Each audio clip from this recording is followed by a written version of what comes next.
அனைவருக்கும் அன்பான வணக்கம். இந்த வீடியோவில் நாம் இந்த 2024ஆம் ஆண்டின் புத்தாண்டு ராசி பலன்களை பார்க்கலாம். நிகழும் ஸ்ரீ மங்களகரமான சோபகிருது வருடம் தக்ஷாயனம் காலம் ஹேமந்த் ரிது மார்கழி மாதம் 15ஆம் தேதி 1 ஜனவரி 2024 திங்கட்கிழமையும் கிருஷ்ணபக்ஷி பஞ்சமியும் மகம் நட்சத்திரமும் நமோ யோகமும் கௌலவ காரணமும் சித்த யோகமும் கூடிய சுபயோக சுபதினத்தில் உதயாதி இரவு 12 மணிக்கு கன்யா லக்னத்தில் ரிஷப நவாம்சமும் மகர திரிகோணமும் கொண்டு இந்த ஆங்கில புத்தாண்டு பிறக்கின்றது.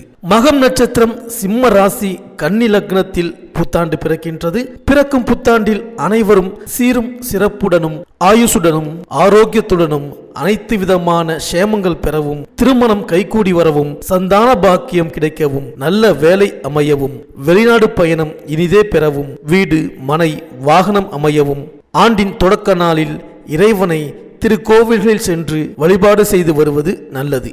இந்த ஆண்டு சிவனுக்கும் விநாயகருக்கும் உகந்த நட்சத்திரமான சுவாதி நட்சத்திரத்தில் பிறக்கின்றது. மண்ணில் வாழும் மக்களுக்கு எல்லாம் பொன்னும் பொருளும் யோகமும் செல்வாக்கும் சொல்வாக்கும் இன்னும் பெருகும். கன்னியர்களின் கவலை தீரவும், காளையர்களுக்கு நல்ல உத்தியோகம் கிடைத்திடவும், எண்ணிய காரியங்கள் எளிதில் நிறைவேறவும், தைரியஸ்தானத்தில் இருக்கும் லக்னாதிபதி புதனுக்கு உகந்த தேவதையான ஸ்ரீமன் நாராயணனையும் மகம் நட்சத்திரத்திற்கு உகந்த தேவதையான விநாயகரையும் வணங்கி வர அனைத்தும் நிறைவேறும். மேலும் இந்த புத்தாண்டு பிறக்கும் பொழுது பலரும் இந்த புத்தாண்டு நமக்கு எப்படி இருக்கும், பொருள் வரவை பெருக்குமா, புதிய பாதையை காட்டுமா, தொழில் வெற்றி நடை போடுமா என்றெல்லாம் சிந்திப்பது வழக்கம். அதற்கெல்லாம் விடைகூறும் விதத்தில் 12 ராசிகளுக்கு உரிய பலன்களும் போராட்ட வாழ்க்கை பூந்தோட்டமாக மாறுவதற்கான வழிபாடுகளும் உங்களுக்கு துல்லியமாக இணைத்து கொடுக்கப்பட்டுள்ளது. இந்த புத்தாண்டில் விருச்சிகத்தில் சுக்கிரபலம் இருப்பதால் மழை வளம் அதிகரிக்கும். சனி செவ்வாய் சம்பந்தப்படும் நேரத்தில் கடல் கொந்தளிப்பு, வெள்ளப்பெருக்கு, நிலச்சரிவு போன்ற இயற்கை சீற்றங்கள் உருவாகலாம். மளிகை பொருட்கள் காய்கறிகளின் விலை உயரலாம். தங்கம் வெள்ளி விலை குறைய வாய்ப்பு இல்லை. பெட்ரோல் டீசல் எரிவாயு விலை சீராக இருக்கும். நோய் தொற்றில் இருந்து மக்கள் பாதுகாப்பாக இருக்க வேண்டும். தேர்தல் களம் சூடுபிடிக்கும். ஜோதிட சாஸ்திரத்தில் சனி பகவானை ஆயுள்காரகன் என்றும் அழைப்பார்கள். தராசு சின்னம் கொண்ட துலாம் ராசியில் அவர் உச்சம் பெறுவதால் அவரை நீதிமான் என்றும் நியாயவான் என்றும் சொல்வது வழக்கம். அவர் ஆதிக்கத்துக்கு உரிய ஆண்டு என்பதால் நீதிக்கும் நியாயத்திற்கும் முக்கியத்துவம் கிடைக்கும். இந்த ஆண்டு பல நல்ல சம்பவங்கள் நடைபெறலாம். கும்பராசியில் தற்சமயம் சனி பகவான் சஞ்சரிப்பதால் குட முழுக்கு விழாக்கள், ஆலய திருப்பணிகள் நடைபெறும். ஆன்மீக நாட்டம் அதிகரிக்கும். ஆன்மீகம், ஜோதிடம், பத்திரிகை, எழுத்துக்கலை, கணிப்பொறித்துறை, இரும்பு இயந்திரத்துறை ஆகிய துறைகளில் மிகுந்த வளர்ச்சியும் அதில் பணியாற்றுபவர்களுக்கு யோகமும் தரும் விதத்தில் இந்த ஆண்டு அமையப் போகின்றது. சனியின் பாதிப்பிலிருந்து விடுபட விநாயகர், அனுமன், சனி பகவானை வழிபடுவது நல்லது. இந்த 2024ஆம் ஆண்டு தொடக்கத்தில் கிரகங்களின் சஞ்சாரத்தை பார்த்தால் மேஷத்தில் குரு, சிம்மத்தில் சந்திரன், கன்னியா ராசியில் கேது, விருச்சிகத்தில் புதன் சுக்கிரன், தனுசு ராசியில் சூரியன் செவ்வாய், கும்பராசியில் சனி, மீன ராசியில் ராகு என 2024ஆம் ஆண்டின் தொடக்கத்தில் கிரகங்கள் சஞ்சரிக்கின்றன. 1/5/2024 புதன்கிழமை மாலை 5:21 மணிக்கு கார்த்திகை நட்சத்திரம் 2ஆம் பாதத்தில் ரிஷபராசிக்கு குரு பகவான் பெயர்ச்சியாகின்றார். மேலும் குரு பகவான் 15/10/2024 முதல் 31/12/2024 வரை ரிஷபராசியில் வக்ரம் பெற்று சஞ்சரிக்கின்றார். மேலும் சனி பகவான் வருகின்ற 19/6/2024 முதல் 4/11/2024 வரை கும்பராசியிலேயே சனி பகவான் வக்ரம் பெறுகின்றார். இந்த கிரகங்களின் சஞ்சாரம் மற்றும் மாற்றம், அதிசாரம், வக்ர பெயர்ச்சியின் காரணமாக இந்த 2024ஆம் ஆண்டு உங்களுக்கு என்னென்ன பலன்களை தரப்போகின்றது, நீங்கள் செய்ய வேண்டிய பரிகாரங்கள் என்ன என்று இந்த வீடியோவில் பார்க்கலாம். அனைவருக்கும் இனிய புத்தாண்டு நல்வாழ்த்துக்கள். சூரியனை ராசி அதிபதியாக கொண்ட சிம்ம ராசி அன்பர்களே, வந்துவிட்டது புத்தாண்டு. ஆண்டு தொடக்கத்திலேயே சனி பகவான் 7ஆம் இடமான கலத்திரஸ்தானத்தில் சஞ்சரிக்கின்றார். கண்டக சனியின் ஆதிக்கத்தில் உங்கள் ராசி வருவதால் விரயங்கள் அதிகரிக்கத்தான் செய்யும். இடமாற்றம், வீடு மாற்றம் செய்வதன் மூலம் சுப செலவுகளை மேற்கொள்வதன் மூலமும் ஓரளவு நன்மைகளை பெற இயலும். குருவின் பார்வை இருப்பதால் குரு பெயர்ச்சி வரை பெரிய அளவில் பாதிப்புகள் ஏற்படாது. இருந்தாலும் ஆண்டு முழுவதும் நற்பலன் பெற தெய்வ வழிபாடுகளே உங்களுக்கு கை கொடுக்கும். உங்கள் ராசிக்கு 7ஆம் இடமான கலத்திரஸ்தானத்தில் சனி பகவான் சஞ்சரி இருக்கின்றார். இதன் விளைவாக உங்களுக்கோ உங்களை சார்ந்தவர்களுக்கோ உடலில் சிறு அச்சுறுத்தல்கள் தோன்றினாலும் உடனடியாக மருத்துவ ஆலோசனைகளை பெறுவது நல்லது. குடும்ப உறவில் விரிசல்கள் ஏற்படாமல் பார்த்துக் கொள்ளுங்கள். உத்தியோகத்தில் திடீர் மாற்றங்கள் ஏற்படலாம். வெளிநாடு அல்லது வெளி மாநிலம் செல்லும் முயற்சியில் தாமதம் ஏற்படும். ஒரு சில காரியங்களில் நீங்கள் நினைத்தது ஒன்றும் நடந்தது ஒன்றுமாக இருக்கலாம். மேலும் உங்கள் ராசிக்கு 7ஆம் இடத்தில் சஞ்சரிக்கும் சனியின் பார்வை 1, 4, 9 ஆகிய இடங்களில் பதிகின்றது. எனவே உடல் ஆரோக்கியம்,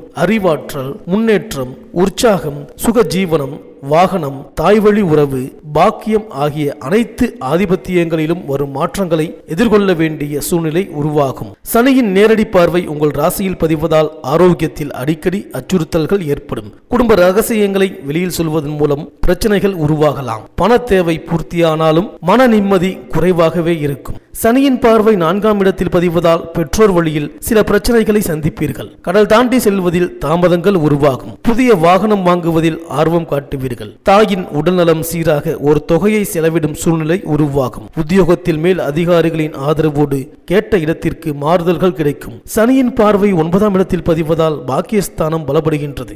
எனவே தொழிலில் புதிய வாய்ப்புகள் வந்து சேரும். மற்றவர்களை கூட்டு சேர்த்து கொண்டால் அவர்கள் ஜாதகத்தையும் பார்த்துக் கொள்வது நல்லது. உத்தியோகத்தில் உள்ளவர்கள் எதிர்பார்த்த இலாக்கா மாற்றம் கிடைக்கும். அலுவலக பணி சார்பாக அடிக்கடி பயணங்களும் ஏற்படும். பாக பிரிவினைகள் நல்லபடியாக முடியும். மேலும் இந்த புத்தாண்டின் தொடக்கத்தில் உங்கள் ராசிநாதன் சூரியன் யோகாதிபதி செவ்வாயோடு இணைந்து பூர்வ புண்ணியஸ்தானத்தில் சஞ்சரிக்கின்றார். எனவே பூர்வீக சொத்து தகராறு அகலும். எண்ணிய காரியங்கள் எளிதில் நடைபெறும். பொது வாழ்வில் இருப்பவர்களுக்கு எதிர்பார்த்த பொறுப்புகள் கிடைக்கும். 4ஆம் இடத்தில் புதன் மற்றும் சுக்கிரன் கூடியிருப்பதால் இட விற்பனையின் மூலம் அதிக லாபம் பெறுவீர்கள். சனி 7ஆம் இடத்தில் கண்டக சனியாக சஞ்சரிக்கின்றார். கண்டக சனி என்பதால் பயப்பட வேண்டாம். சொந்த வீட்டில் சனி சஞ்சரிப்பதோடு குருவின் பார்வையும் உங்கள் ராசியில் பதிவதால் காரியங்கள் கடைசி நேரத்திலாவது கைகூடிவிடும். கட்டிட பணியில் இருந்த தொய்வு நீங்கும். 2இல் கேதுவும் 8இல் ராகுவும் இருப்பதால் பொருளாதாரத்தில் ஒரு சில சமயங்களில் ஏற்றமும் இரக்கமும் இருக்கும். இருந்தாலும் எதையும் சமாளிக்கும் ஆற்றலும் தைரியமும் உங்களுக்கு உண்டு.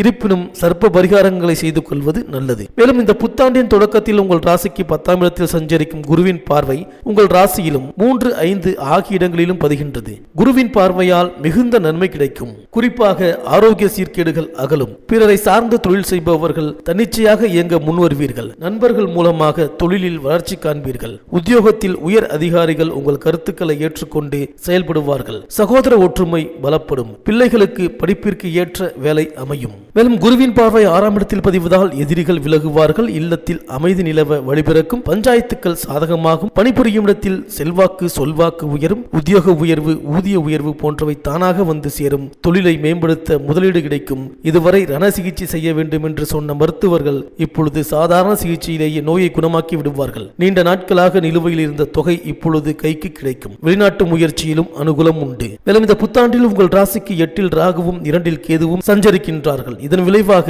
மறைந்த ராகு நிறைந்த தனலாபத்தை கொடுக்கும் என்பது பழமொழி. குரு வீட்டில் ராகு இருப்பதால் யோகம்தான். தனஸ்தானத்தில் கேது இருப்பதால் வரவு வருவதற்கு முன்னரே செலவு காத்திருக்கும். எதையும் திட்டமிட்டு செய்ய இயலாது. குடும்ப விஷயங்களை 3ஆம் நபரிடம் பகிர்ந்து கொள்ள வேண்டாம். தூரதேச பயணங்களில் கூட மாற்றங்கள் ஏற்படும். ராகு கேதுகளுக்குரிய சிறப்பு வழிபாடுகளை மேற்கொண்டால் தடைக்கற்கள் படிக்கற்களாக மாறும். மேலும் சனியின் வக்ர காலத்தில் மன அமைதி குறையும். குடும்ப சுமையும் அதிகரிக்கும். மருத்துவ செலவுகளால் மனக்கலக்கம் ஏற்படும். சுபகாரியம் நடைபெறுவதில் தடைகள் வரலாம். வாழ்க்கை துணையோடு அனுசரித்து செல்வது நல்லது. ஒரு பிரச்சனை முடிந்தால் அடுத்த பிரச்சனை உருவாகும். குருவின் வக்ர காலத்தில் நன்மையும் தீமையும் கலந்தே நடைபெறும். சுப விரயங்களை மேற்கொண்டால் வீண் விரயங்களில் இருந்து விடுபட இயலும். பெண் பிள்ளைகளின் சுப சடங்குகள், வீட்டு பராமரிப்பு வேலை போன்றவை நடைபெறும் நேரம் இது. இந்த சிம்மராசி பெண்களுக்கு ஆரோக்கியத்தில் அதிக அக்கறை காட்ட வேண்டிய சூழ்நிலை உருவாகும். அடுத்தடுத்து விரயங்கள் ஏற்படும். கணவன் மனைவிக்குள் பிணக்குகள் ஏற்படாமல் இணக்கம் ஏற்பட விட்டு கொடுத்து செல்வது நல்லது.